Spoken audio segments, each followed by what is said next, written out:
Hoje o canal Até Agora tem a satisfação, o prazer de receber o teatrólogo, dramaturgo, ator, o escritor Roberto Marques.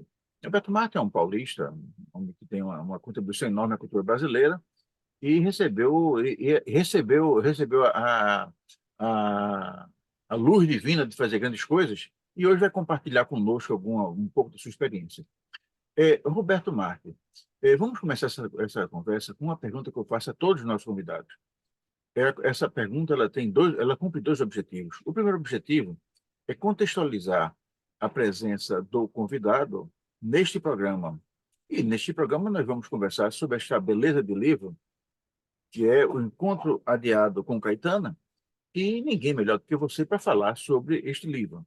E o segundo objetivo que essa pergunta cumpre é de contextualizar, registrar a sua presença no canal.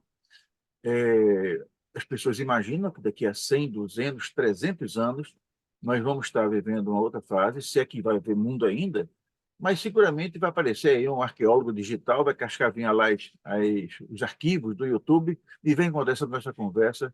E eu juro a você que vou ficar muito feliz em saber que as pessoas do futuro souberam que eu conversei contigo nessa conversa, nesse dia que sucede essa maluquice de São Paulo que foi esse blackout. Vamos, então, vamos direto ao assunto. Roberto Marques. Quem é Roberto Marques? Perfeito, Alexandre. Muito obrigado pelo convite. É um prazer, uma honra estar no Arte Agora. Tá? Bom, eu diria que eu sou o que caminha pelas calçadas, levando a infância no bolso para ofertá-la aos pardais. Essa frase eu levo desde sempre na minha vida. Mas com o passar dos anos, com as perdas, as muitas perdas, o país passando por 21 anos de ditadura, o Brasil sob ameaça constante da direita, da extrema-direita, né?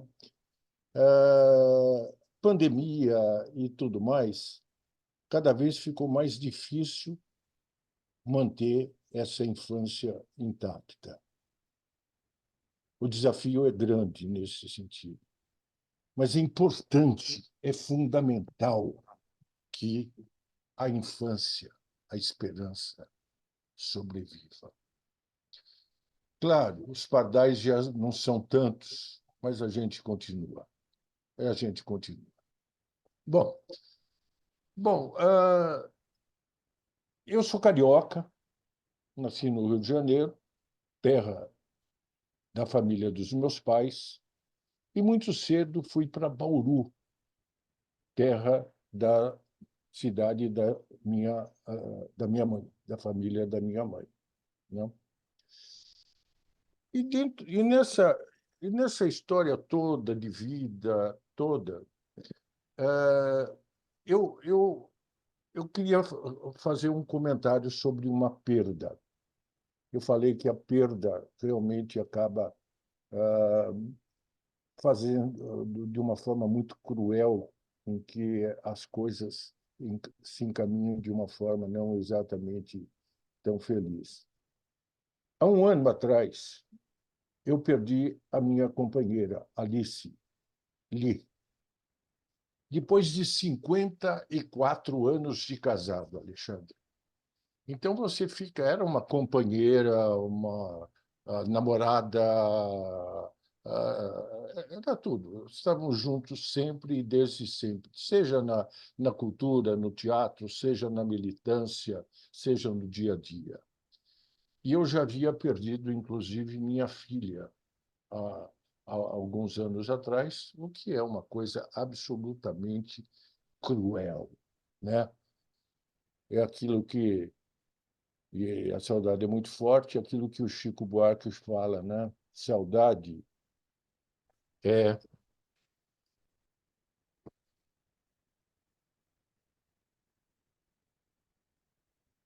desculpa, saudade é arrumar o quarto do filho que já morreu.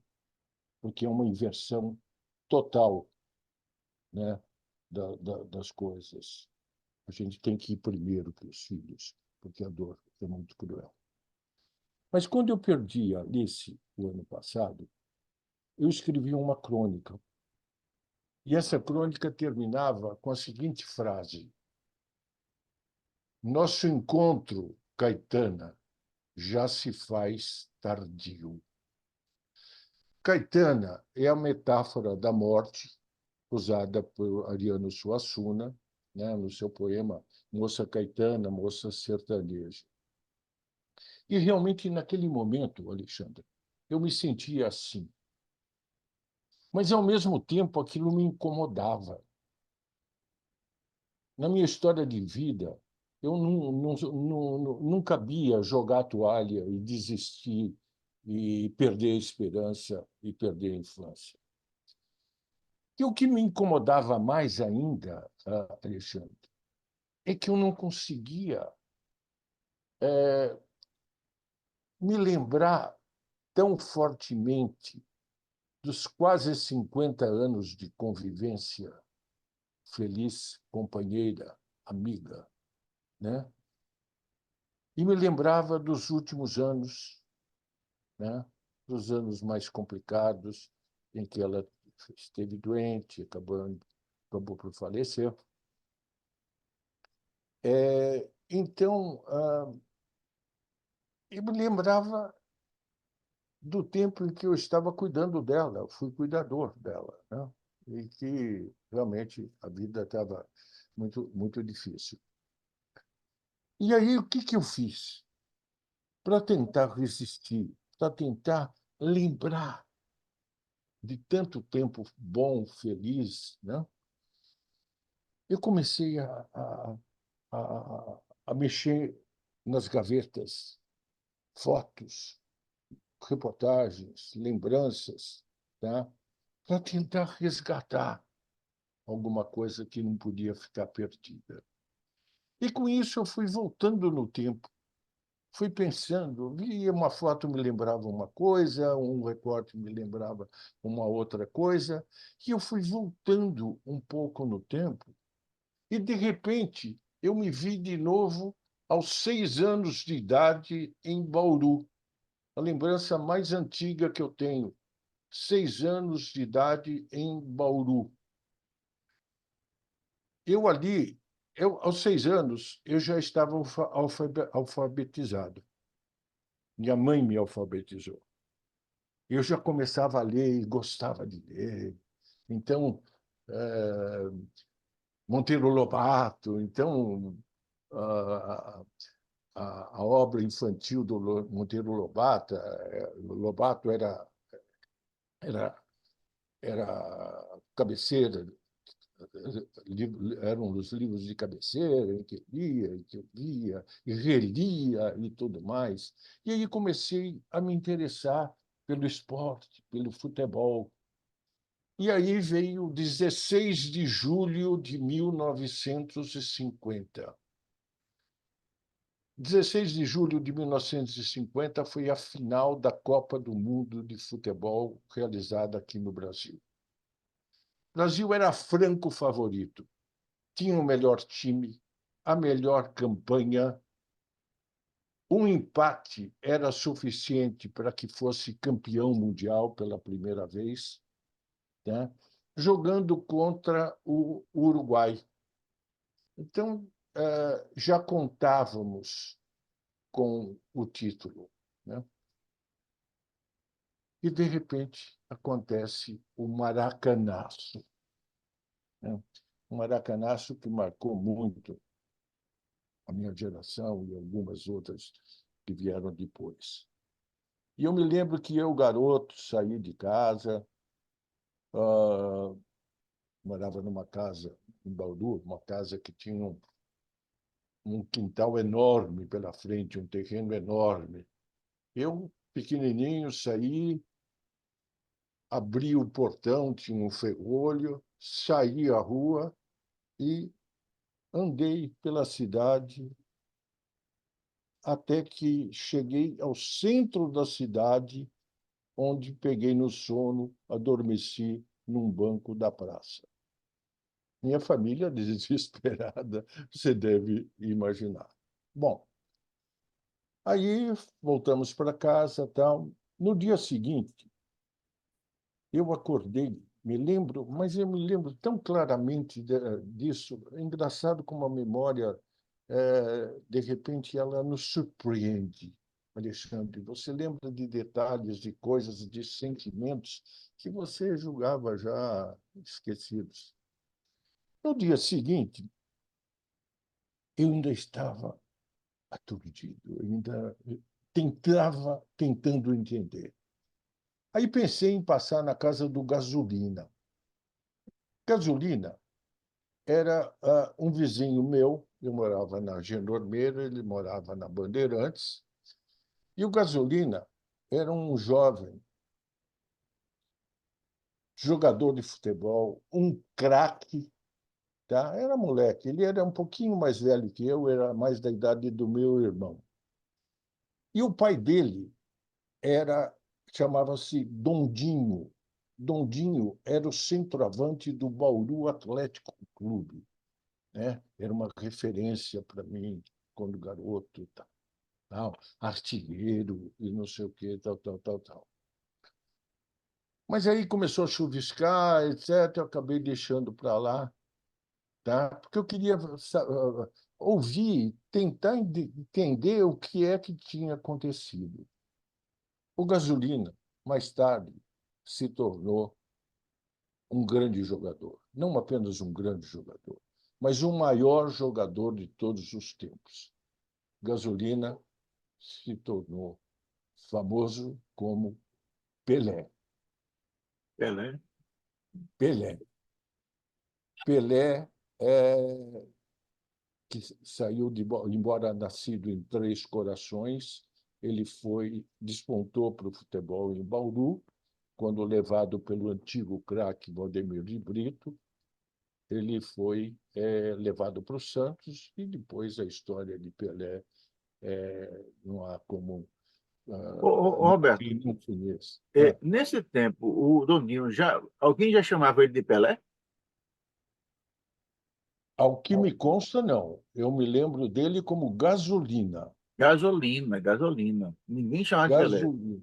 Não, não de Pelé, né? E É, só uma curiosidade minha. E hum, alguém sabe, você sabe por que o chamavam de gasolina?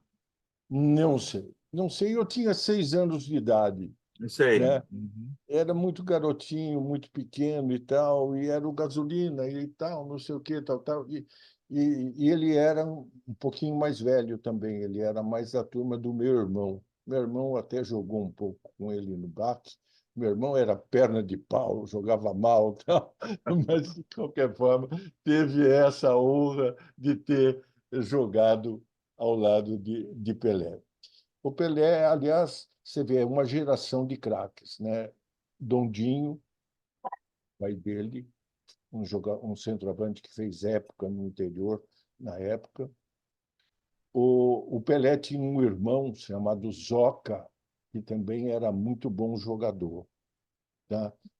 Claro, nunca foi um Pelé, mas era um bom jogador. Chegou a ficar algum tempo no Santos.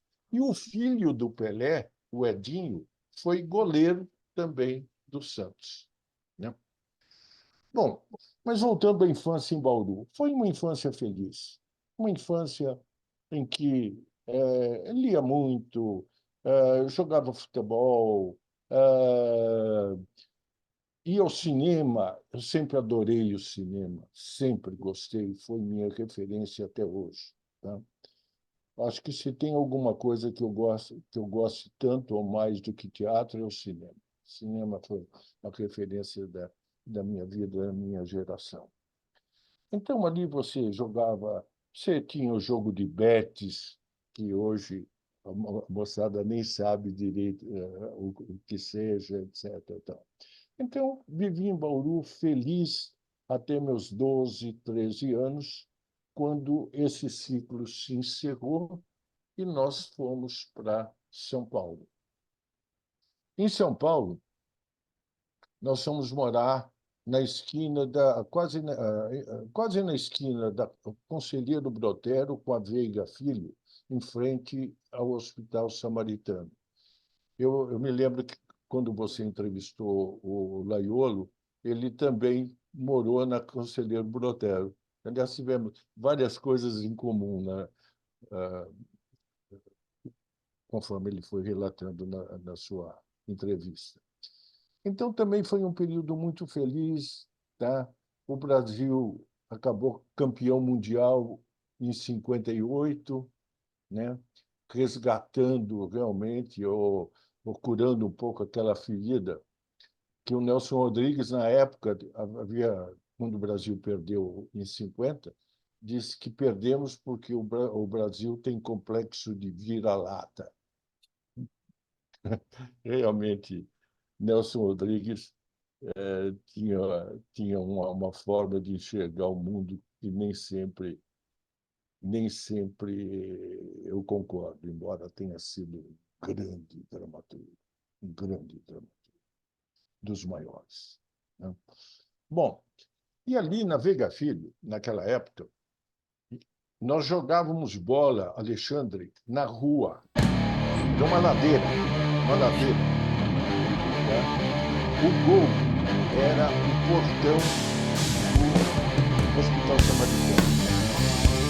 A gente jogava aqui a bola e tal, quando ela escapava e ela descia a ladeira, nós tínhamos que escapar da Avenida Pacaembu. Mas a gente subia sem qualquer problema de qualquer coisa, etc, etc. Então, uma infância bem feliz. E uma coisa foi muito importante nesse momento na minha vida.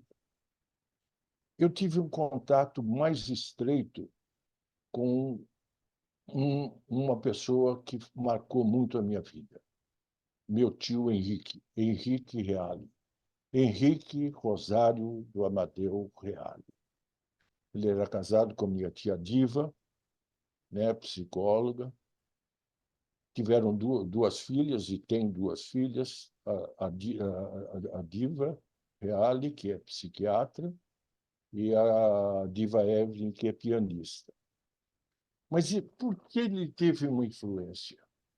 Porque o Henrique ele era dono de uma cultura muito grande, um humanista, etc. Eu, na época, não tinha muita consciência disso, mas depois vim a descobrir. Ele tinha realmente não tinha uma militância, mas ele era adepto, né, da teoria marxista, etc, etc, e me passou valores já que, naquele momento, eram bastante importantes. E me ajudou também a ser independente.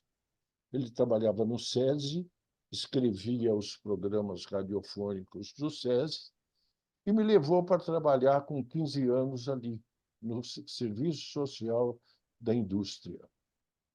Então, com 15 anos, eu aprendi a ser independente. Eu sou independente desde os 15 anos de idade, porque eu já me sustentava e até ajudava em casa e tal, né? Porque meus pais não tinham uma situação financeira muito privilegiada. Então, o que aconteceu? Trabalhei ali, conheci bem a cidade de São Paulo, que eu conto, inclusive, no livro, muita coisa daquela época, etc. E fui indo, fui crescendo, fui estudar no colégio de aplicação da USP, uma excelente escola, etc, etc.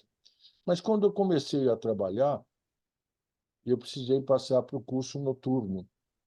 Então, aí eu mudei para o Macedo Soares, o chamado Macedão, que ficava na Barra Funda, né? É, E ali no Macedão, eu tive um outro encontro que foi muito importante para a minha formação. um professor de história, professor Euclides, tá?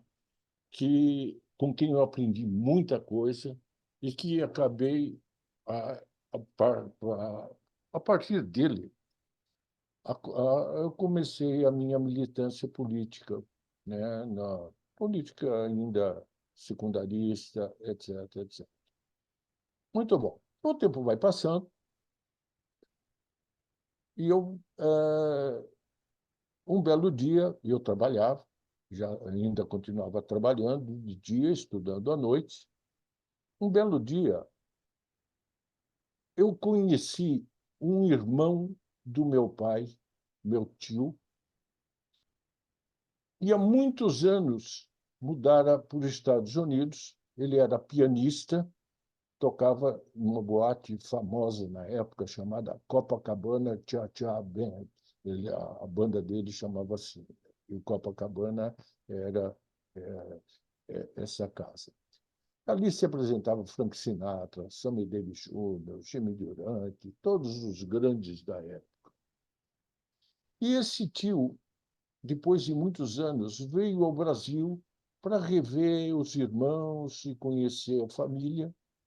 E me lembro que fui jantar com ele num restaurante chamado Hungária, aqui em São Paulo, e conversando, e eu me encantando com ele, e ele também gostando de mim e tal, até que ele me fez o convite para eu mudar para os Estados Unidos com ele para fazer a faculdade, fazer administração, etc., morar com ele.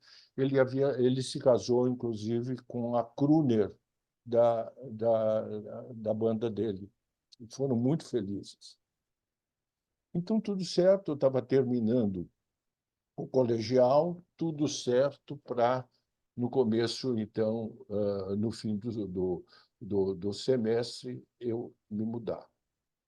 Mas aí aconteceu um imprevisto.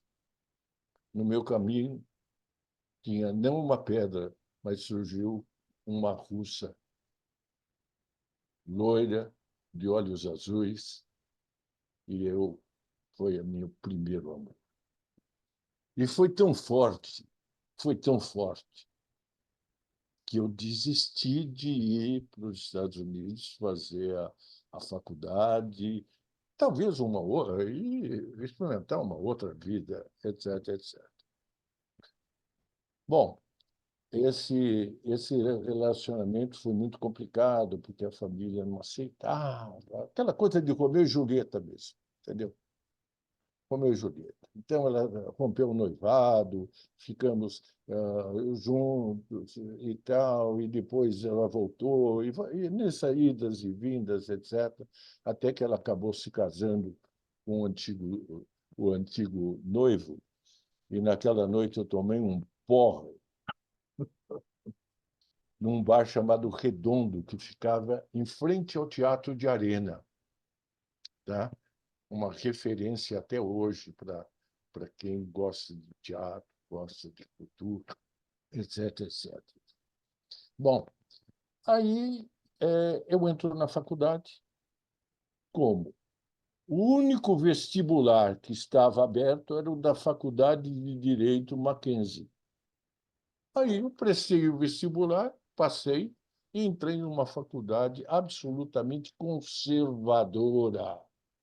Conservadora. A reitora Esther de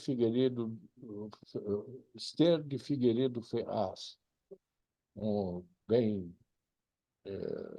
muito próxima dos militares e tal, tal, tal, tal, tal.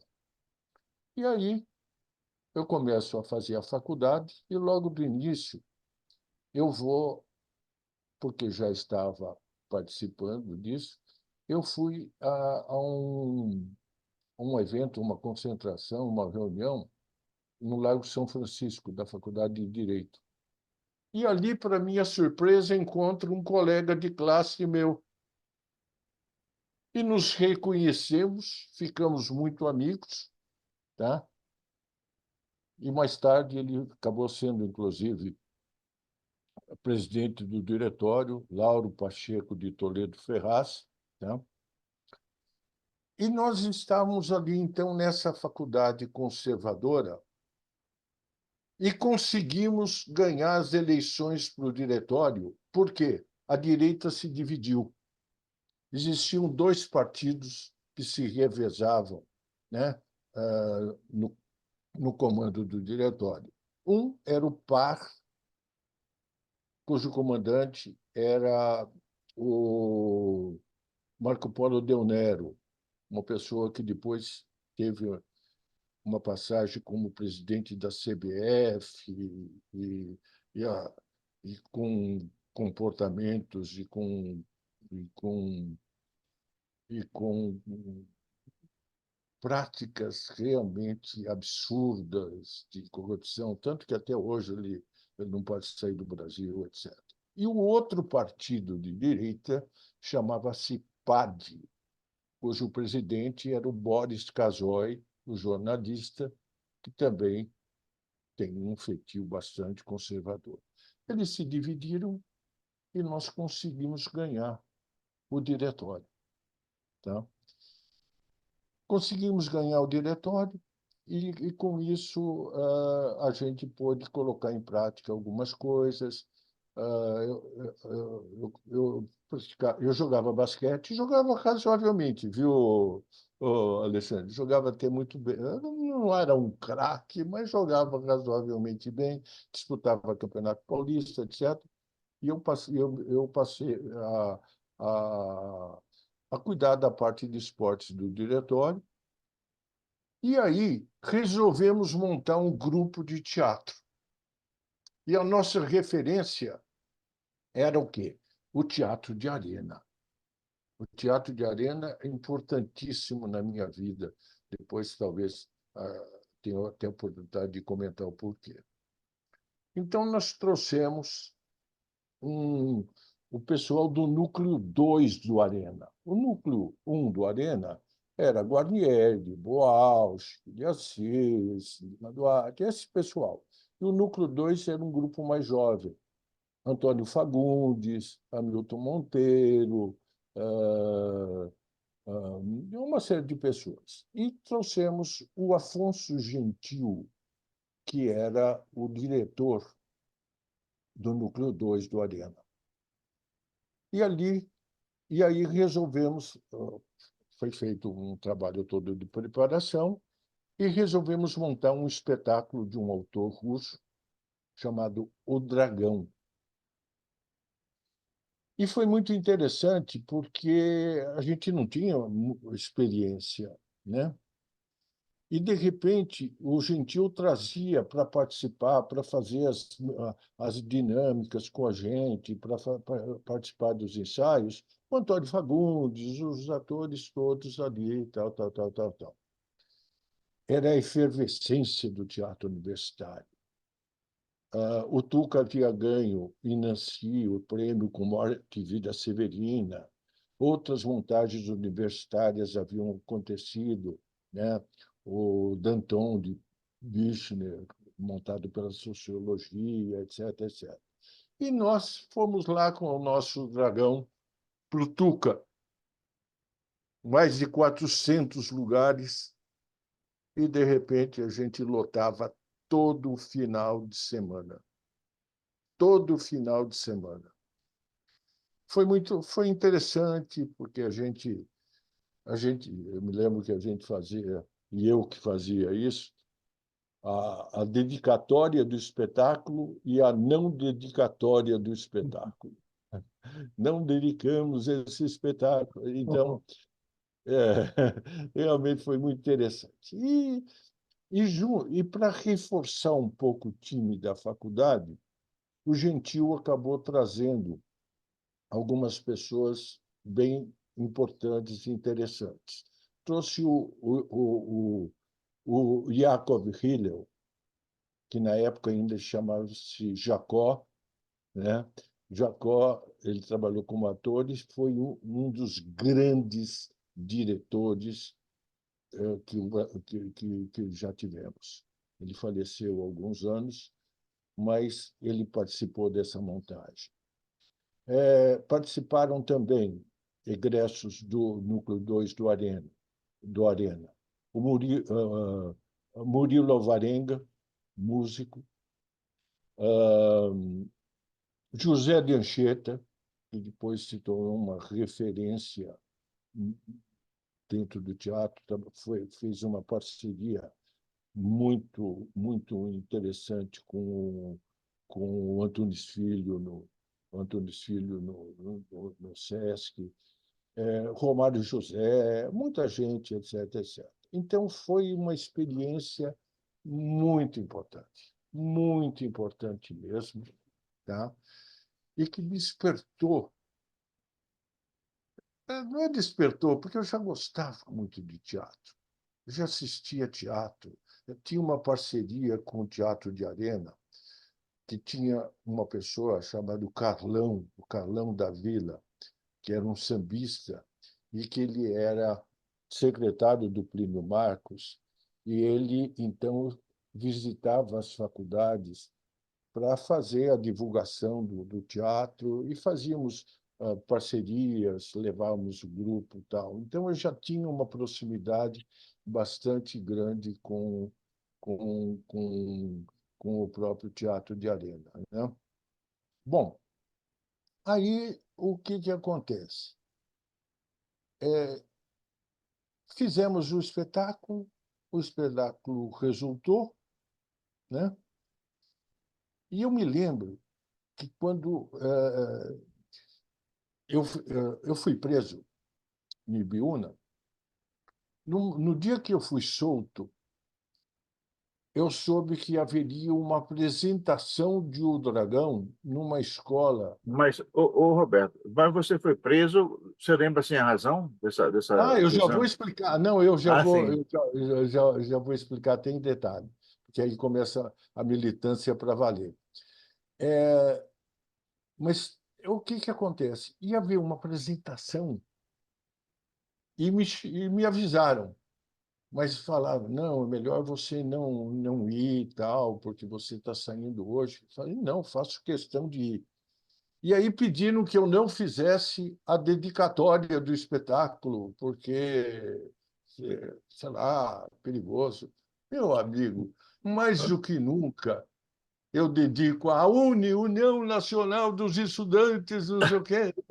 Oh, bicho, e a moçada reagiu muitíssimo bem.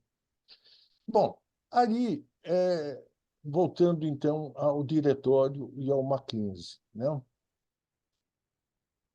Eu comecei a militar, então, aí já na UEE, já participando da Uni, etc. Então, a gente acompanhou tudo, desde, desde o calabouço, a Batalha do Calabouço, o assassinato do Edson Luiz, a passeata dos 100 mil, liderada pelo Palmeira, Vladimir Palmeira, etc, etc, etc. Aí teve a Batalha da Maria Antônia. A Batalha da Maria Antônia foi um momento muito complicado e muito perigoso. Por quê? Nós éramos de um partido de esquerda dentro da faculdade, dentro do diretório, e a batalha, você sabe, que se deu entre o Mackenzie e a Maria Antônia, a USP, etc., filosofia e tal. E nós estamos, obviamente, do lado de quem? Da filosofia da USP, contra os colegas de classe. Tá? E foi um período muito difícil. Por quê? Porque era o auge do CCC. Então, Eita. e no Mackenzie, então, havia vários elementos. Na minha classe, eu tinha o Raul Nogueira, o Raul Careca, como chamávamos, que era do DOPS, e que comparecia às aulas armado, na sala de aula. Tinha o João Parisi, que também era um dos líderes do CCC. Então, a nossa situação ficou bastante delicada. Aí houve o quê? O Congresso da UNE. E a gente foi, Lauro Ferraz e alguns outros colegas, fomos representar a faculdade no Congresso da UNE em Ibiúna, que você conhece bem a história, numa cidadezinha, comprando quilos e quilos de pão, de tal forma que, espera aí, alguma coisa está aparecendo aqui. Já está disponível. Não, não é nada disso. Depois você edita, né? Sim, sim, Então, sim, sim. apareceu uma mensagem, eu fui ver se era alguma coisa importante. Não era. Só um instantinho que você me sumiu e eu estou recuperando. Bom, e aí aquele episódio que você conhece de comprar pão na aldeia, uma quantidade enorme, etc. E ninguém sabia onde seria realizado o congresso, porque estava proibido. A ditadura não aceitava, né? E aí acabaram descobrindo que seria ali, tá? E um belo dia e fazia um frio danado, Alexandre. Ah, A comida era pouca, chovia. Eu me lembro que a gente dormia assim num galpão, num barracão, tá? Eu acordei de manhã e alguém tinha levado meus sapatos e deixado no lugar os sapatos que eram 2 números maior do que o meu. Parecia um sapato de palhaço. Aliás, fui preso com esses e fiquei uns bons dias com ele. Até que, de repente, estávamos lá tomando o café da manhã com os pães comprados lá na aldeia, quando chega a polícia tirando para o alto, cachorro, etc., tal, tal, e fomos todos presos. Eles nos fizeram caminhar do sítio até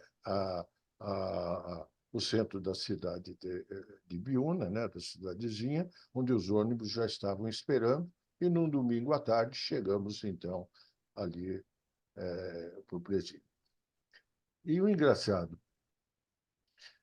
a gente estava na janela, no carro, e a população trazia água, trazia comida para a gente, sabe? Uma coisa bonita mesmo.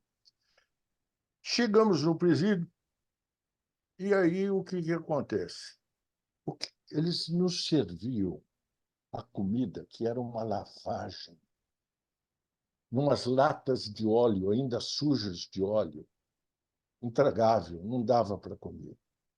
E a alternativa é que o carcereiro se oferecia para comprar no bar ao lado um sanduíche de mortadela, que nem se via a mortadela tão fininha que era, e com preços absurdos. E nós resolvemos que não íamos pactuar com isso. Para levantar um pouco o moral da moçada, 3 pessoas. O ator, que se tornou um ator conhecido, um militante até hoje, José de Abreu, o José Mentor, de Melo Sobrinho, José Mentor, que foi deputado estadual, federal, etc., e morreu recentemente na pandemia. E que era também bem desembaraçado, bem extrovertido. E eu que já estava fazendo teatro e tal. Nós 3 começávamos a tentar levantar um pouco o moral do pessoal. E a gente promovia, então, dinâmicas, esquetes, etc., brincadeiras para levantar o moral do pessoal.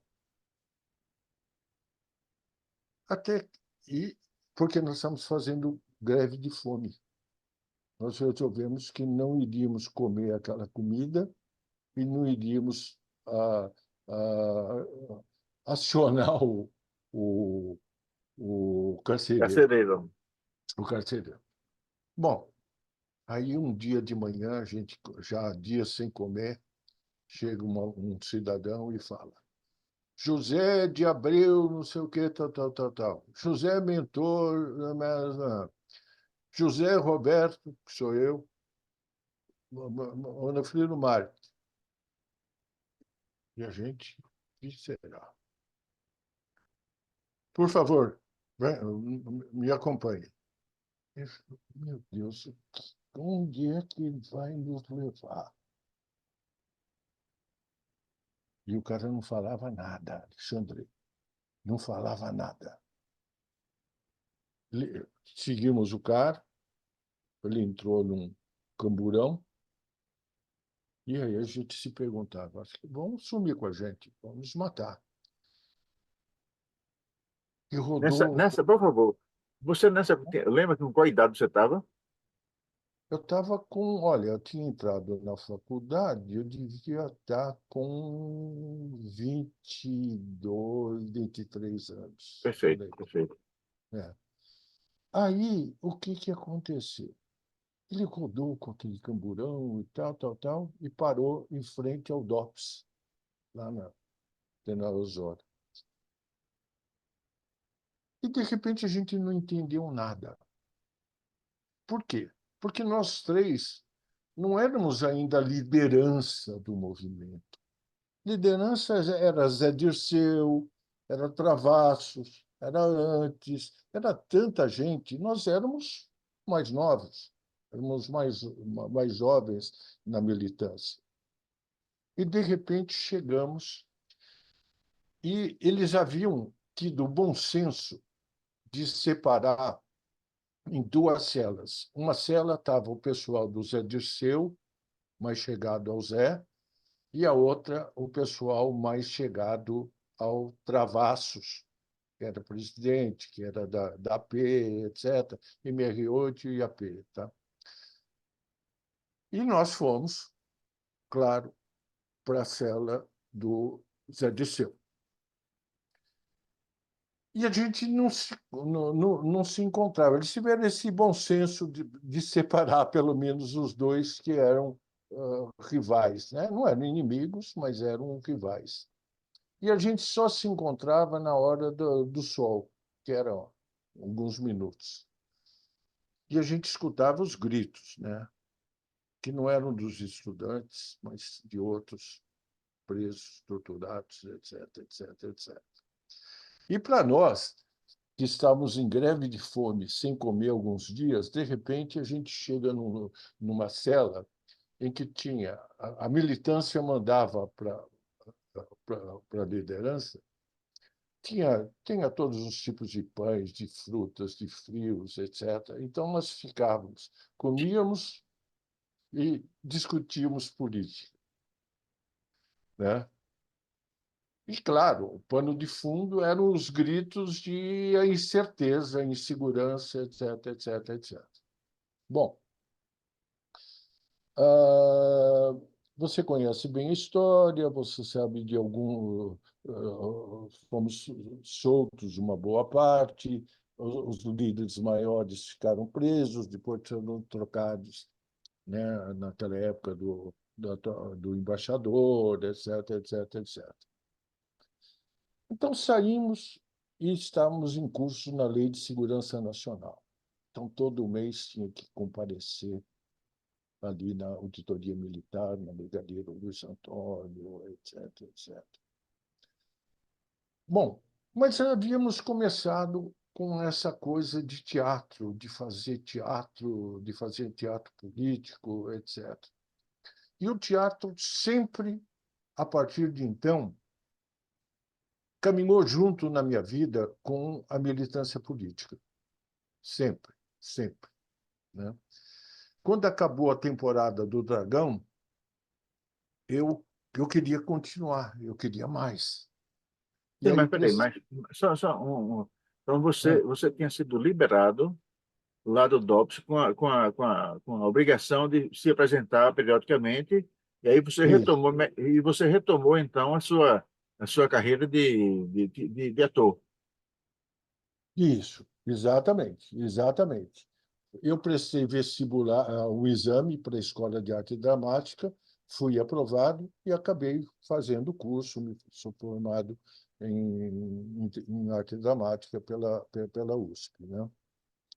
Então, aí a gente continuou participando dentro do possível, né? Tanto militando, tanto quanto na área teatral. E, por outro lado, tinha o apelo da sobrevivência. Precisava trabalhar, precisava, precisava viver, e eu ajudava em casa também, aquelas coisas todas, né? E foi assim que a gente foi. Eu trabalhei um tempo em empresas, na vida corporativa, tá?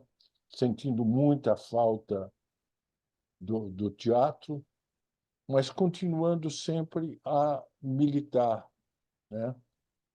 De alguma forma. E nessa coisa toda, o que que acontece? Eu precisava encontrar uma forma de continuar trabalhando, porque eu comecei a sentir as dificuldades de estar em curso na Lei de Segurança Nacional. Embora extinta a punibilidade, tá? Eu encontrei em empresas sempre alguma dificuldade, porque eu sempre me posicionei politicamente, né?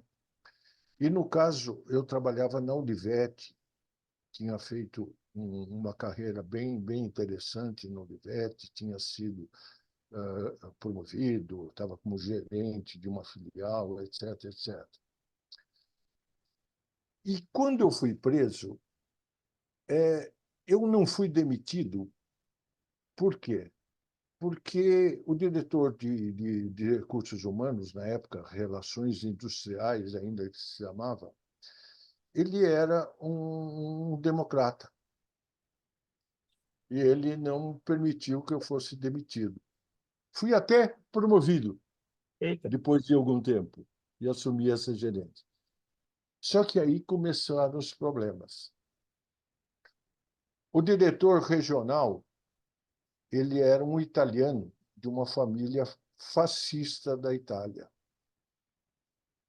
E ele não conseguia aceitar a ideia de que um cara preso porque comunista, né, na cabeça dele era comunista. Aliás, era.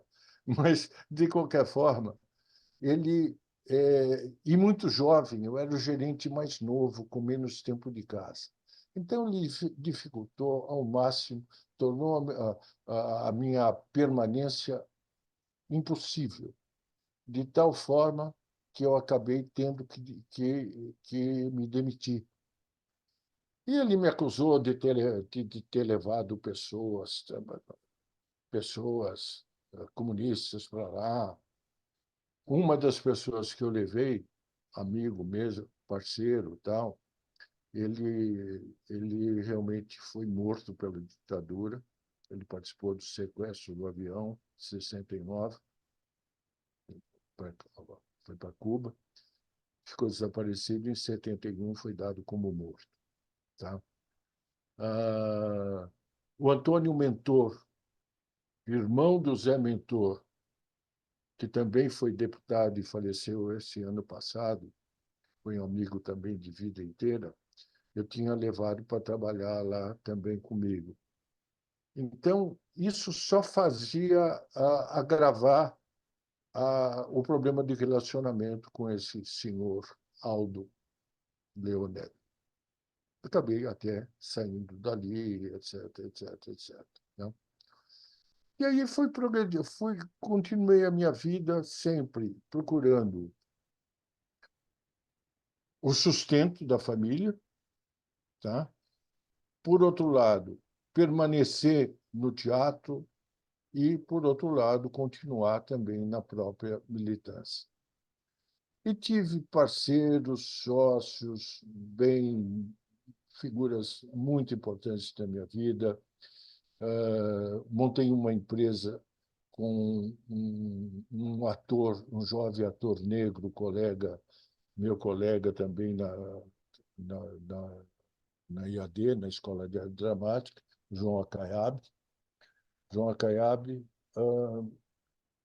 um grande ator, uma figura humana fantástica, uma das pessoas mais generosas que eu já conheci na vida. E o Acaiabe, o que aconteceu? Ele faleceu, inclusive, o ano passado, foi assassinado pelo pela Covid. Ele tinha problemas de saúde, mas ele se cuidava muito e tal, não é? E ele teve a Covid e foi se tratar na Prevent Senior. Eles ministraram cloroquina e todas aquelas coisas absurdas, etc., e ele acabou falecendo. Mas nós fizemos muita coisa juntos, tá? Eu, inclusive, consegui um contrato com a Nestlé, que patrocinou um trabalho em escolas. Eu fiz 1.600 espetáculos em escolas públicas e algumas particulares, mas especialmente públicas de São Paulo. Tá? Então, eu dei continuidade ao trabalho, aí fui trabalhar tive o privilégio de trabalhar com, com Ademar Guerra, tá? Fizemos um espetáculo chamado Lulo, no Teatro Anchieta.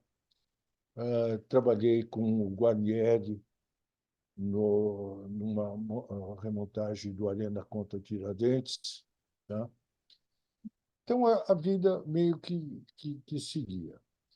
Eu fiz referência várias vezes ao Teatro de Arena. O Teatro de Arena foi realmente uma referência para mim, para a minha geração. Desde Boal e Guarnieri, Boal com seu Teatro do Oprimido, fantástico. Até hoje, eu tenho um projeto envolvendo o Teatro do Oprimido para fazer junto a jovens na periferia, que estou tentando conseguir patrocínio para isso, tá? Porque é um trabalho. Porque, porque são parênteses. Eu acho que a esquerda precisa a atualizar o seu discurso e precisa deixar de falar simplesmente para a sua bolha. Nós temos que atingir o jovem, temos que atingir o jovem da periferia. Tá? Então, toda e qualquer iniciativa de levar cultura para o jovem na periferia, para mim, ela peca num aspecto. Não há continuidade, não se forma um núcleo de atuação. Você leva uma peça de teatro, o pessoal gosta, vê, assiste, muito bem, 2 dias depois a coisa acabou. Você leva um show musical, você leva um ciclo de cinema, a coisa normalmente ela tem a importância, mas eu acho que é mais do que isso. Por isso eu acho que o teatro do oprimido é realmente uma arma que nós temos que estar utilizando. Eu tenho uma parceria com um grupo que trabalha há mais de 20 anos exclusivamente com o teatro do oprimido, e a gente montou um projeto que a gente tem tentado conseguir um apoio através de emenda parlamentar. Né? Temos vários deputados de esquerda que compraram a ideia, mas aqui em São Paulo a prefeitura está nas mãos de quem? O prefeito chama-se Nunes, aliado de Bolsonaro. Então, a esquerda passa hoje, há algum tempo já, a pão sem água. Realmente não consegue emplacar nada. Mas o que eu imagino? Eu imagino o teatro do oprimido, e a ideia é a seguinte: você chega numa determinada região da periferia, é feito todo um trabalho, tá? Junto às escolas, junto aos aparelhos, etc., e seleciona 30 jovens para começar um trabalho. Esse trabalho do Teatro do Oprimido, ele se propõe a discutir o quê? Os problemas da comunidade, as questões da comunidade. Tá? Então, esses jovens são incentivados a falar, a contar, a abrir, a dizer as coisas, tá? E são iniciados nas técnicas teatrais. Tá? É um trabalho de quase 6 meses, de oficinas, de treinamentos, de elaboração de textos, etc. No fim, com uma apresentação junto à comunidade. E a intenção é exatamente formar um núcleo que tenha continuidade, não só apenas na parte artística, na parte teatral, mas na questão política. Grupos que possam agir e influenciar a sua comunidade. Eu ainda vou fazer isso, Alexandre. Pode ter certeza que a gente vai conseguir fazer. Tá? Então, o Teatro de Arena, eu falava, né, de Boal, de Guarnieri, de Chico de Assis, de Fauzi Arap. Né? O Fauzi Arap foi o criador do primeiro seminário de dramaturgia do Arena, né? Que depois teve continuidade com Chico de Assis, era o SENDA, Seminário de Dramaturgia do Arena. E eu participei ali, aprendi muito com Chico, aprendi muito sobre teatro, aprendi muito sobre a vida mesmo, viu? Para falar a verdade, foi uma experiência muito marcante. E participei muito disso e comecei, inclusive, a escrever para teatro ali, entendeu? Lembro que a primeira peça que eu fiz, quem dirigiu foi o Chico de Assis, entendeu? Era uma peça mais política, etc. Tal. Então, depois disso, eu acabei escrevendo algumas outras coisas, etc. Com o falecimento do João Acaiabe, meu sócio na empresa que chamava Marte Acaiabe, eu acabei me tornando sócio de um outro companheiro que participava também do Arena, o ator Tadeu de Pietro, um militante na área da cultura, da área política, né? E o Tadeu, até hoje, somos sócios, somos irmãos, tá? Uma pessoa muito, muito importante na minha vida, muito querido, etc. E aí a gente deu continuidade com isso, entendeu? Temos trabalhado sempre, tal, nesse sentido. Mas eu não sei se eu estou falando demais, hein, meu amigo? Não, tá não, tá não, tá não, de jeito nenhum. Não, Pelo não, contrário. Fica à não. vontade aí. Perfeito. Aí deixa eu só me situar um pouquinho. Quando eu resolvi tentar voltar no tempo e voltei ao garoto lá de 6 anos de idade, me surgiu aos poucos a ideia de escrever um pouco, não com nenhuma pretensão literária, mas era uma conversa comigo mesmo. Eu não podia esquecer de pessoas, de fatos, de cidade. E então, esse exercício acabou resultando na criação de um livro, que foi o Morte e Vida, desculpa, encontro, originalmente chamava Encontro Marcado com Caetano. Com o avançar do livro, da escrita, etc., tal, eu percebi que eu precisava reencontrar um caminho. E nesse reencontro, eu voltei a militar, participar de movimentos como voluntários, participei e participo, estou bem próximo a, a, a um movimento chamado Rede Democracia e Direitos Humanos, Rede D. Tá? Foi onde eu conheci o Amaury, inclusive. Né? Por quê? Porque realmente nós estamos ainda sob seríssima ameaça por parte da extrema-direita. Há uma escalada da direita no mundo inteiro. E no Brasil, 2018, perdemos a eleição e foi um desastre. Conseguimos eleger o Lula como presidente, tá? Agora, eu confesso para você, o Alexandre, que eu me considero uma pessoa de esquerda. Eu não estou mais filiado a nenhum partido, embora tenha sido filiado ao PT, fui presidente do núcleo de base do PT, militei muitos anos no partido. A gente tentou contribuir e ajudar na eleição de Lula, mas sempre de uma forma independente.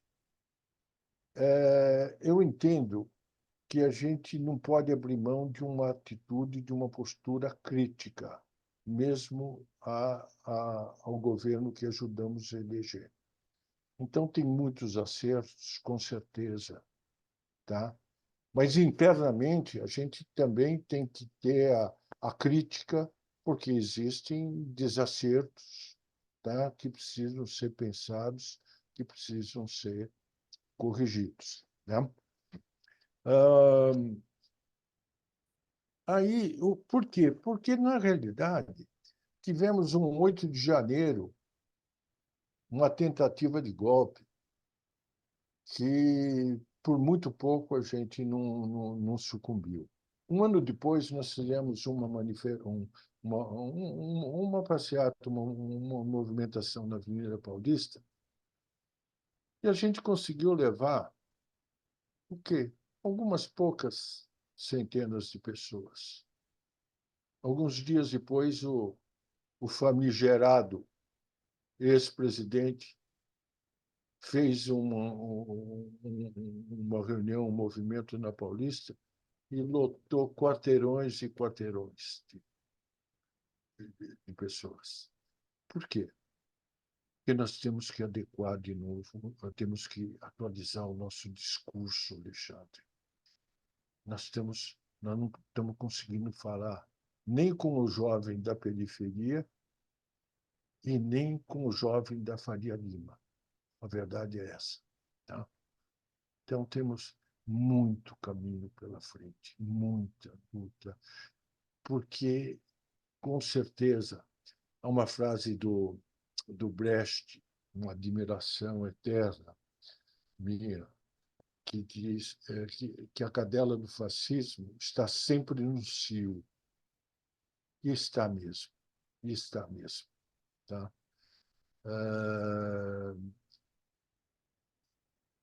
E a gente precisa. Aliás, ele usa essa frase numa das suas peças, A Resistível Ascensão de Arturo Ui. Tá? É um trecho que nem todo mundo conhece, mas que tem uma importância muito grande, que discute desde a ascensão ao poder do Hitler, tá?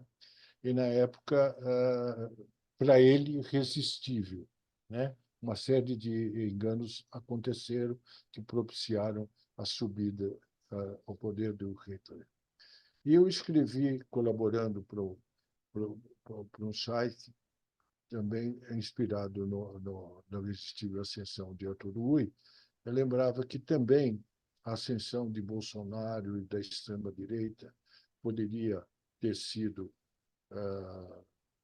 evitada, poderia ser resistível, se não fosse tantos erros que a gente cometeu, a desunião das esquerdas, as brigas pequenas, etc., etc. Tá? Bom, aí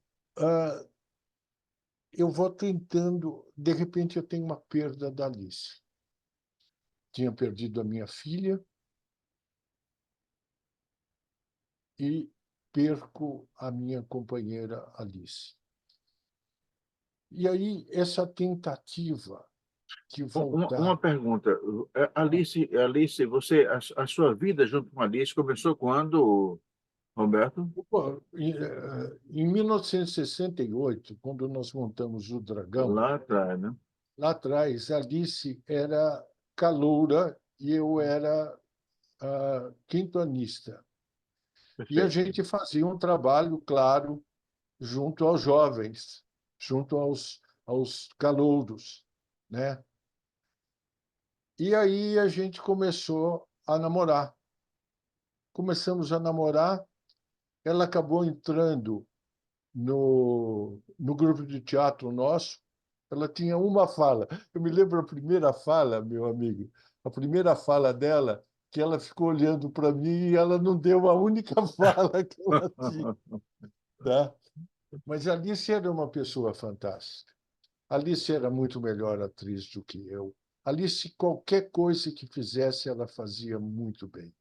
No teatro, ela foi sonoplasta, ela escreveu, ela foi atriz, ela fez muita coisa. Enfim, uma pessoa que eu tenho só que agradecer ter tido o privilégio de conhecer, sabe? Foi realmente uma coisa muito importante. E aí, eu lembrando das coisas, né? E aí eu me perguntava, puxa, eu preciso voltar no tempo. Eu preciso lembrar. Porém, será que eu publico um livro? Será que tem algum interesse em alguém em, em, em saber, em ler uma coisa que não é só autobiográfico, porque tem elementos até ficcionais, mas basicamente é um livro de memória, né? Será que alguém vai se interessar em ler alguma coisa sobre de uma cujo autor não é conhecido? Biografia já é uma coisa meio chata, e ainda de um cara desconhecido. Mas eu não sei se é pelo fato de abordar não só aspectos biográficos, mas de falar um pouco de vida empresarial, de falar de militância, de falar de teatro, de falar bem de política especialmente.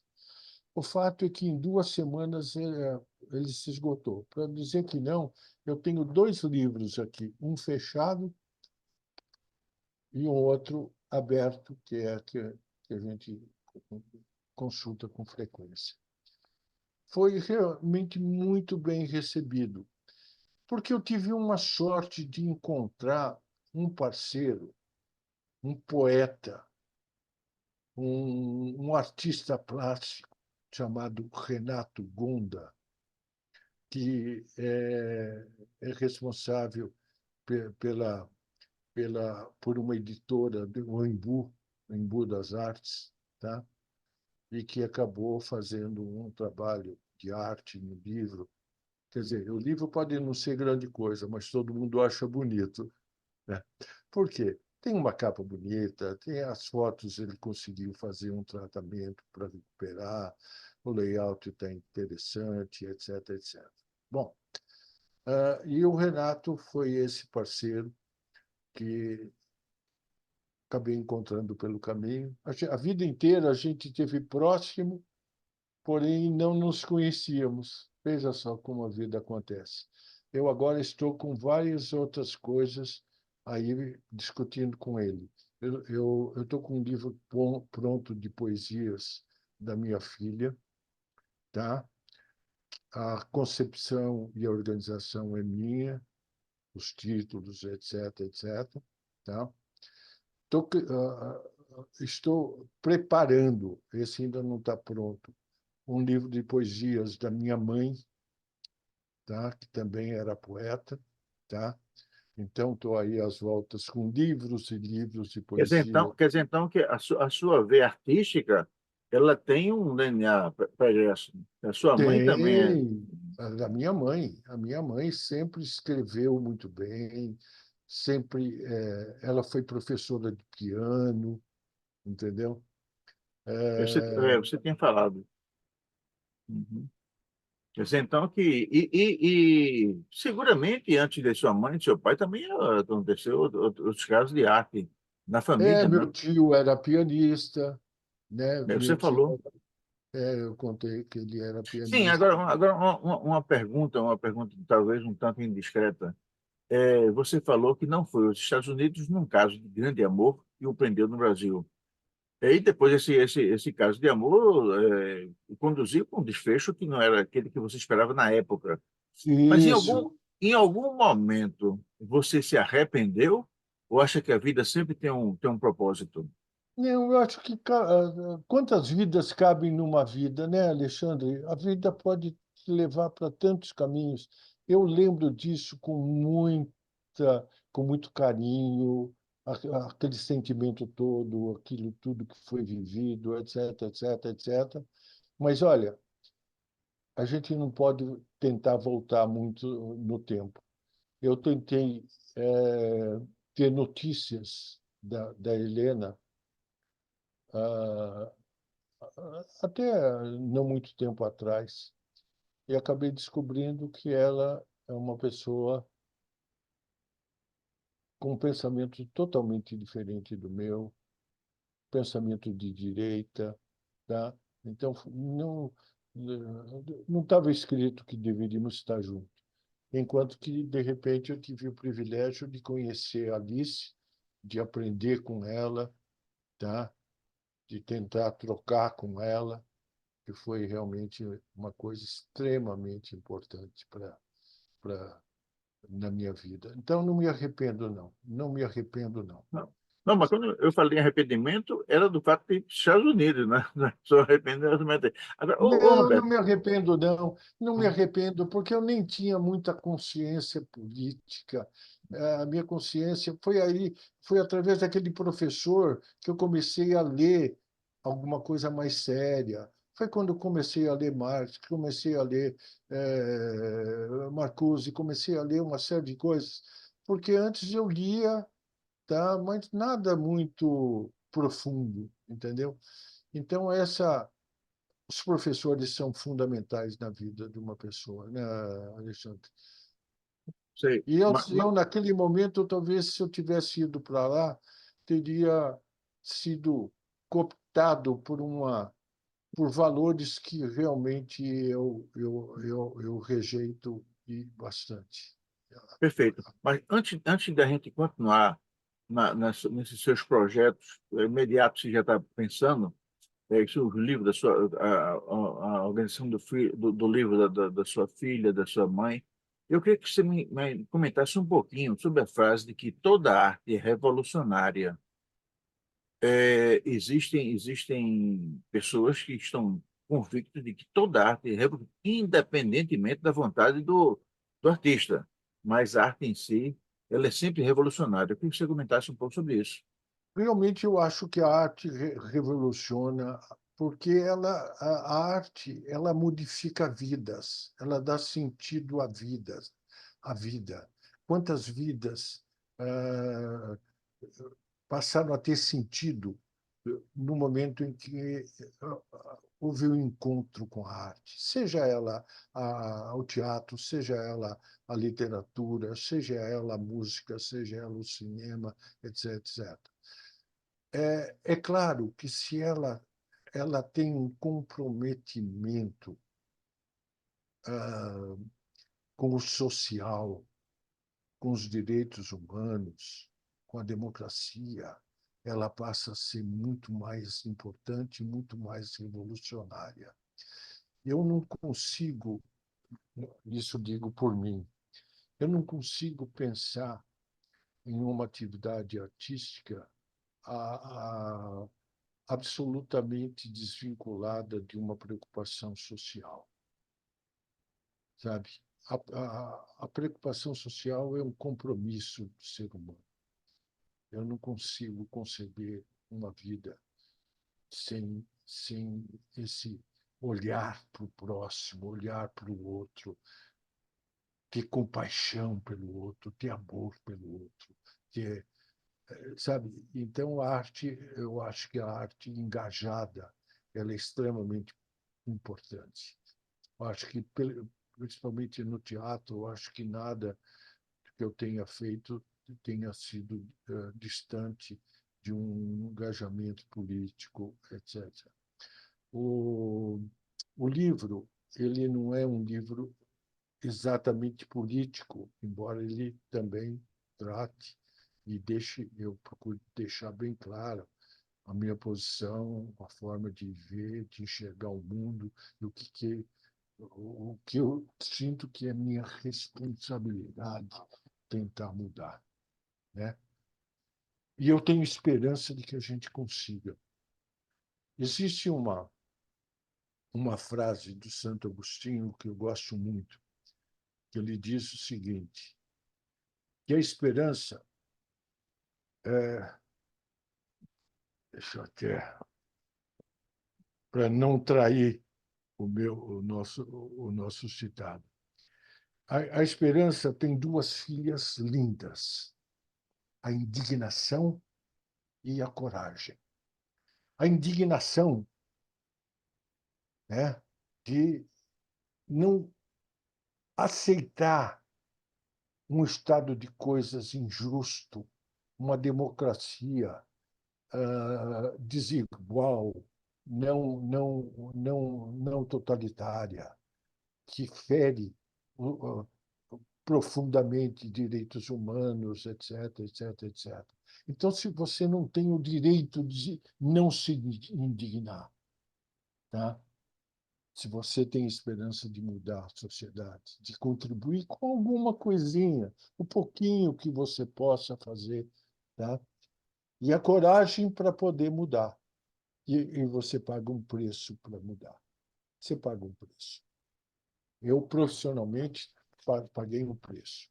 Desde aquele exemplo que eu te citei da Olivetti, até em empresas onde eu fui diretor, inclusive, peguei cargos, etc., etc., mas sempre deixei muito clara a minha posição. E houve uma época em que Maluf era o pior inimigo, perto de Bolsonaro e da extrema-direita e da ameaça que nós temos passado nos últimos anos, até que, que era menomale, né? Mas então, a esperança tem duas lindas filhas, a indignação e a coragem. Eu procuro manter a esperança.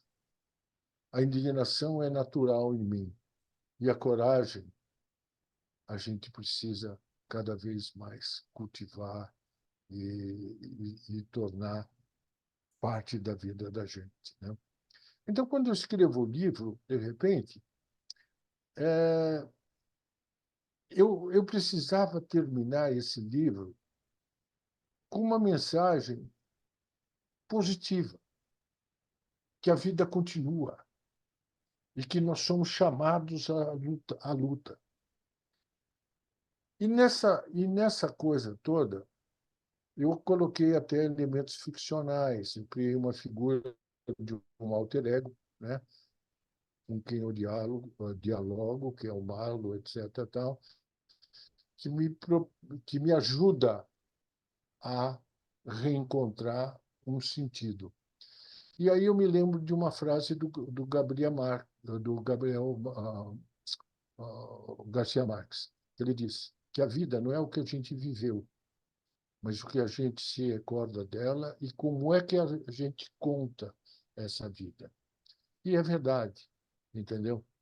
A gente lembra de muita coisa com detalhes, mas também existe a forma de contar. E a forma de contar está diretamente ligada ao compromisso de tentar passar aquilo que a gente acredita, valores e mensagens positivas. Bom, que mais que eu possa estar falando com meu amigo? Alguma sugestão, alguma Não, eu pergunta? queria saber, não, eu quero saber somente essa parte, essa fase que nós estamos iniciando agora. Então, você está com um projeto de 2 livros. Mas Naturalmente, não os dois são livros dois, que são eu... de cinco. São de cinco, tá? São cinco livros São 5 livros, que eu perfeito. quero fazer antes de ir ao encontro Antes, do Caetano. não, não, não. A Caetana vai, a Caetana está lá, guardada, ela fica por lá. Nós temos muito que fazer por aqui ainda, viu, dona Caetana? Por favor, não atrapalhe o nosso projeto. Então, por enquanto, são 5 livros, né? Assim, Então, mas depois de 5, vem o sexto, vem o sétimo, vem o oitavo. claro, claro, Vem claro. muita coisa por aí ainda. Roberto, nós temos aí uma cena cultural brasileira que ela passa por altos e baixos, né? Exatamente. Nós temos, naturalmente, a figura do Estado é muito presente nisso, porque quando o Estado está presente enfim, e alimenta os programas de incentivo, a arte me parece que ela floresce um pouco mais em termos de visibilidade. Mas, em todo momento, ela está florescendo em algum canto. Eu queria que você comentasse um pouquinho sobre isso. Que, por exemplo, a arte que não foi vista, mas que floresceu no nosso país no tempo de negacionismo, no tempo de escuridão, e foi esse que nós saímos com a posse do Lula, quando a gente se livrou É verdade. daquele ser nefasto, aquele quadrúpede, aquele genocida enfim, e que você comentasse um pouco sobre isso, quer dizer, a Não, arte perfeito. que, sem apoio nenhum, ela conseguiu borbulhar e florescendo por todo o país. É verdade, é verdade. Não é fácil viver de cultura no país. É muito difícil fazer teatro no Brasil, não é fácil. É, literatura, não é fácil. Literatura, só um parênteses. Eu com muita dificuldade, eu que banquei esse livro, tá? E estou precisando reimprimir, fazer uma nova edição, e estou tentando conseguir recursos para isso e para viabilizar os outros projetos, os outros 4 livros. Recapitulando, o da minha filha, o da minha mãe, um livro com meus textos teatrais, um outro que já eu comecei a escrever também, né? Falando de amores, de relações, de sentimentos, etc, etc, etc. Antigamente, não havia patrocínio para teatro. A gente fazia coisas na marra, na garra, na garra. Muitas vezes pegando empréstimos bancários para poder bancar, tá? Para poder, e depois, durante muito tempo, a gente tinha que ficar pagando, era complicadíssimo isso, né? E foi assim que a gente, por exemplo, quando eu criei o projeto Nestlé, que fez 1.600 espetáculos nas escolas, tá? Com isso, eu tive a oportunidade de trazer para trabalhar com a gente muita gente de valor que procurava sobreviver com a sua arte. Então, trouxe muita gente, atores e atrizes que se tornaram, inclusive, muito conhecidos, famosos, globais até hoje, etc. O próprio João Acaiab, né, que foi meu sócio, esse ator negro maravilhoso, né? Engraçado que o Acaiab fez muita coisa em teatro, em cinema, muito interessante, mas ele se tornou realmente muito conhecido quando ele fez o Sítio do Pica-Pau Amarelo, e depois quando ele fez as Chiquititas. Então as pessoas têm uma tendência a lembrar mais dele, da televisão, do infantil, do contador de histórias, etc, etc. Então, dentro dessa coisa, a gente conseguiu fazer alguns espetáculos. Aí eu acho muito importante o teatro, ah, que chamam teatro infantil e teatro infanto-juvenil. Eu acho que o teatro é para todas as idades. Tá? Não existe diferença de qualidade necessariamente entre o teatro chamado infantil e o teatro voltado para os adultos. Então, com o que ganhava da Nestlé, a gente produziu alguns espetáculos. Primeiro espetáculo, e produzimos com a equipe que trabalhava com a gente. Então, produzimos um espetáculo chamado Vamos Jogar o Jogo do Jogo, que eu fiz, produzimos só com atores negros. João Acaiabe, Lisete Negreiros, Cleide Queiroz, todos grandes atores.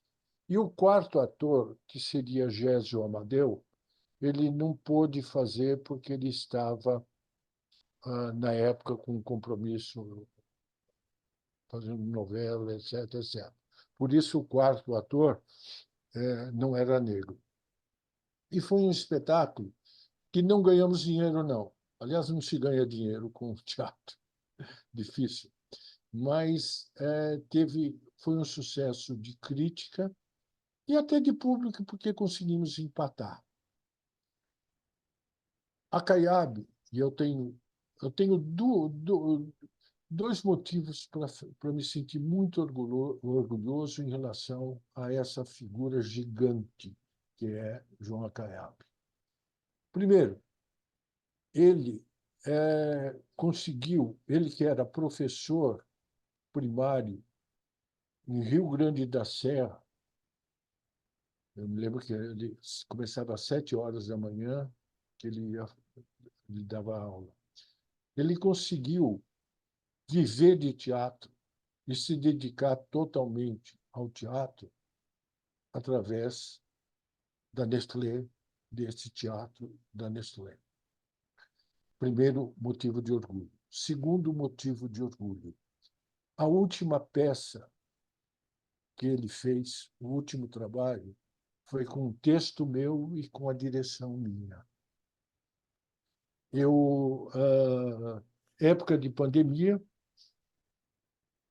eu já estava, na época, fazendo projetos culturais, né? Estava difícil a gente conseguir sobreviver, conseguir patrocínios de teatro, principalmente porque a empresa que eu tenho em sociedade com o Tadeu Di Pietro, chama-se Pira Arte Empresa, é uma empresa que tinha sido catalogada como de esquerda pelo governo. E no governo do, do malquisto, Do né, Inominável.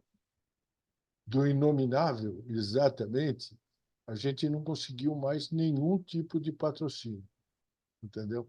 Então, era as duras penas que a gente conseguia sobreviver, né? E aí, o que acontece? A gente, procurando uma forma de sobreviver, eu comecei a fazer projetos culturais, até conseguir na Lei Aldir Blanc, que era emergencial, era pouca coisa, mas eu consegui emplacar 9 projetos. 2 para o Tadeu, 2 como trajetória artística, 2 comigo, um para o João Acaiabe, mais um outro que ele já havia feito, e 3 espetáculos. Então, o que acontece? Era pouco dinheiro, era emergencial mesmo, mas a gente conseguiu comer na época com isso. E aí eu escrevi um texto sobre Catulo da Paixão Cearense, tá? Chamava-se Catulo das Paixões, o poeta do sertão. E chamei o Acaiabe para fazer o Catulo. E ele fazia admiravelmente bem os ensaios. ele estava bem conhecido na época, já estava num patamar interessante, mas tinha uma humildade. Alexandre, ele tinha uma humildade, ele ouvia a direção, ele perguntava, ele ensaiava, ele pesquisava. Nós nos falávamos todos os dias, sabe? E aí ele fazia hemodiálise 3 vezes por semana. Então, enquanto ele estava preso com os aparelhos de hemodiálise, ele ligava e nós ficávamos horas conversando. Escuta, Zé, ele me chamava de Zé. Zé, você acha que essa linha está adequada? Você acha que esse sotaque tá verdadeiro? O que você acha disso? Tal? Quer dizer, uma humildade, uma vontade, um amor ao teatro, uma coisa fantástica. Mas no primeiro momento, quando eu o convidei, né, e produzimos juntos com a nossa empresa, ele quase não aceitou, por causa que ele estava envolvido com a diálise, né, e preocupado com a pandemia e tudo mais, e ele se cuidava. Ele usava 2 máscaras quando ninguém falava nisso. Ele não tinha contato com as pessoas, ele saía, sabe, sempre se cuidando, se tomando todas as precauções possíveis, né? E aí ele falou, Zé, eu estou gostando demais do trabalho, a ideia me fascina, mas eu acho que eu não deveria fazer, porque eu estou ainda com a diálise, etc., é complicado e tal. Mas estamos juntos, tá? Só que eu acho que você devia procurar um outro autor, um outro ator. Aí eu havia convidado também, porque eu tenho, de novo, a preocupação de ter um elenco só de negros. Eu acho que a situação do negro no país, assim como da população LGBTQIA+, é muito difícil dentro desse país. Tá? O preconceito, o racismo é muito forte. Tá? A discriminação do LGBTQIA+, é muito grande, é muito grande. Nós temos o maior índice de assassinatos de trans do mundo, é aqui no Brasil. Tá? Então, eu tenho sempre essa preocupação, tanto que participei também de um trabalho que depois, se tiver tempo, eu conto sobre isso, sobre essa comunidade. Mas o negro realmente me, merece muito a atenção de qualquer ser humano minimamente decente, porque a discriminação é muito forte, é muito sofrida, é muito difícil, etc. Tal. Então, eu havia chamado também um ator negro, também muito competente, muito querido, muito generoso, que se chama Eduardo Silva, Eduardinho Silva, que é um ator negro mais premiado do teatro brasileiro. Tá?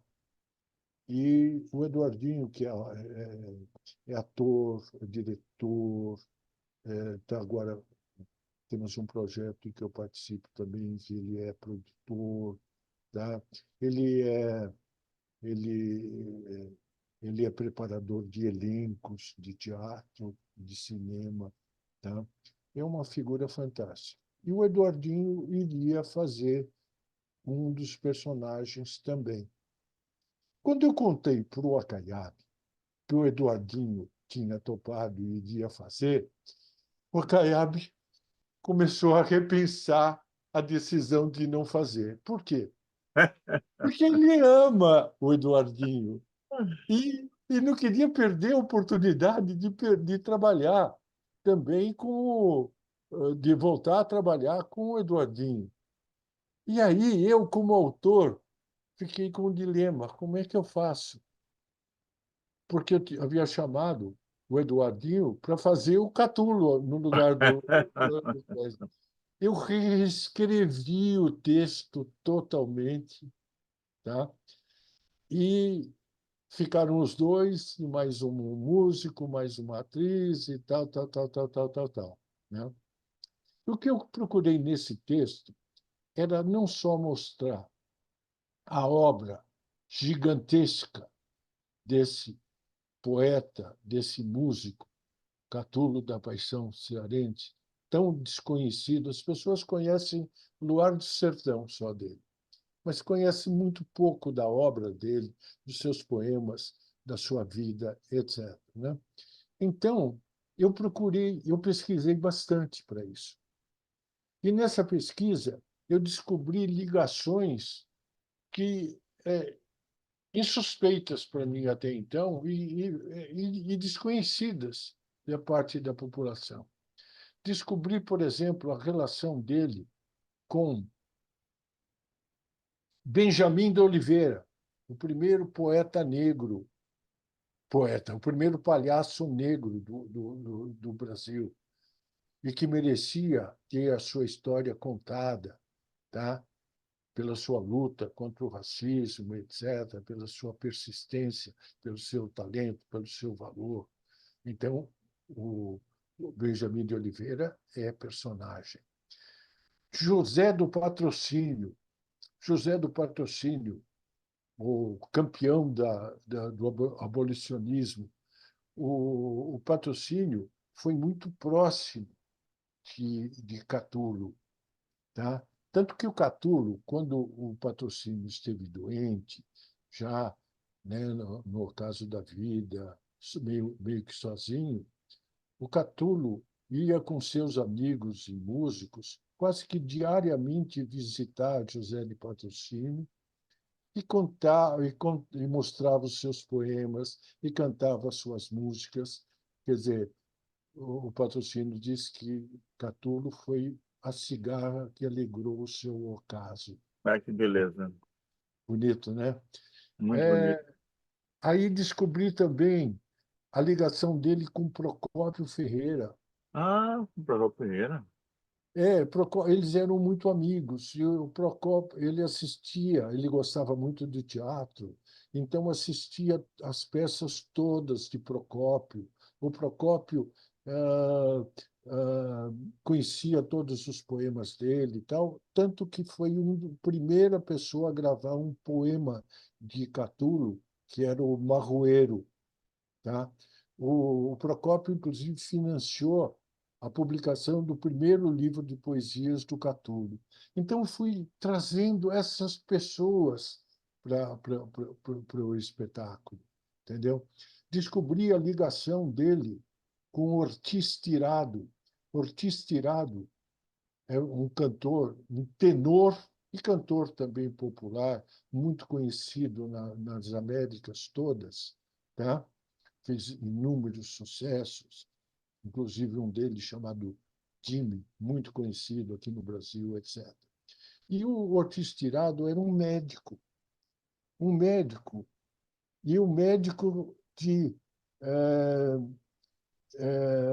de muita gente famosa, né?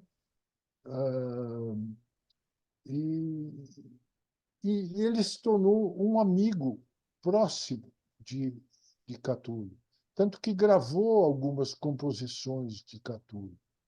E quando Catulo faleceu, ele estava aqui no Brasil, e ele esteve no enterro, e ele puxou o coro da multidão cantando Luar do Sertão.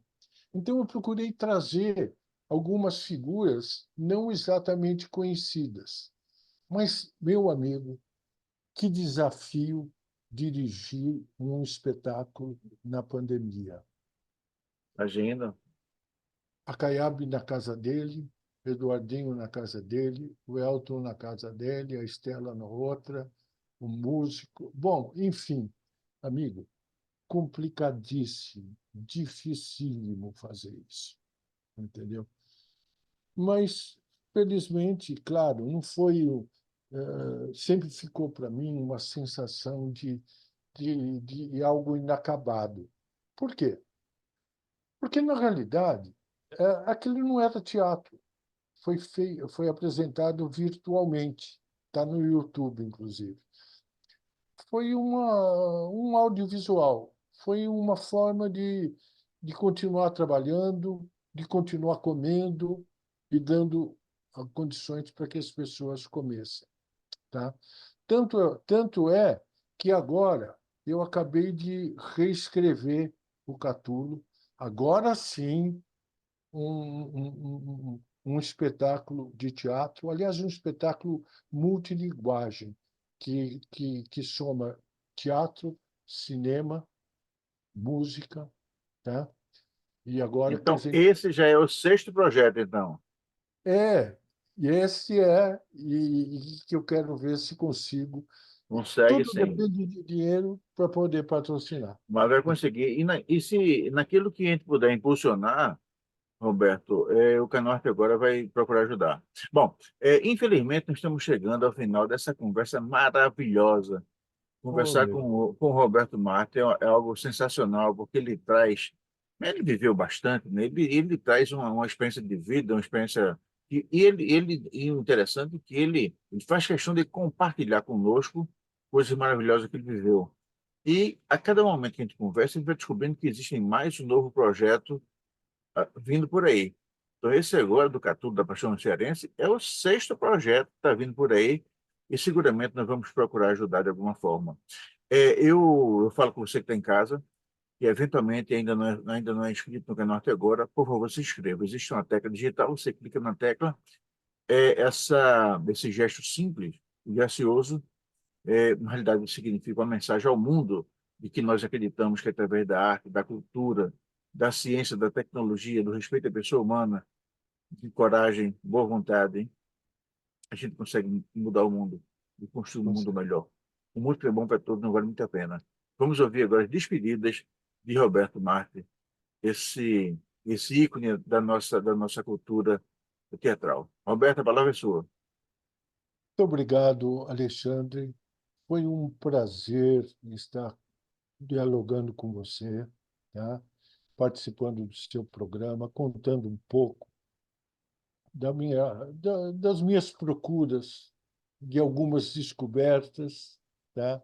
E da continuidade da busca, da mudança, tá?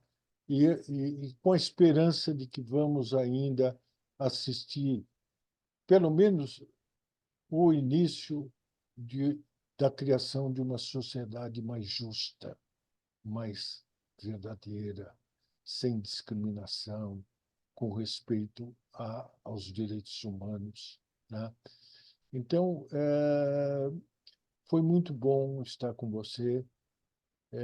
Espero ter a oportunidade de voltar a falar com você, a conhecer. Eu estou reimprimindo o, o encontro adiado com Caetana. Logo mais vai estar também à disposição. Quem tiver interesse em conhecer, tá? Será muito bom. Muito obrigado, meu amigo. Um abraço muito forte e parabéns pela sua vida, pela sua trajetória de luta, não só pela cultura, mas também pela democracia, pelos direitos humanos. Forte abraço, meu irmão. Muito obrigado, Roberto. Muito obrigado, irmão. Até a próxima. Tchau, tchau. Tchau, tchau.